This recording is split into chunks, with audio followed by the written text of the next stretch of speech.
এই দোয়াটা শিখে নেন, ইনশাআল্লাহ আপনার জীবনের সমস্ত সংকট কেটে যাবে।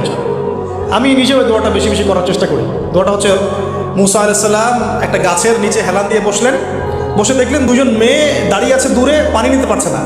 লোকজন পানি নিয়ে যাচ্ছে, ওরা দাঁড়িয়ে আছে বেচারি। মুসা আলাইহিস সালাম গিয়ে বললেন, কি সমস্যা আপনাদের? তারা বললেন যে আমাদের বাবা অনেক বৃদ্ধ মানুষ, আমরা পানি নিতে পারি না, যতক্ষণ না আমাদের কম পানি নিয়ে চলে যায়। মুসা আলাইহিস সালাম একটু বললাম না, ফিজিক্যালি খুব স্ট্রং ছিলেন, থাকে না বডি বিল্ডার, সামনে গিয়ে কথা বলে সরো পানি দিতে দাও, তখন মানুষ একটু মূল্যায়ন করে না।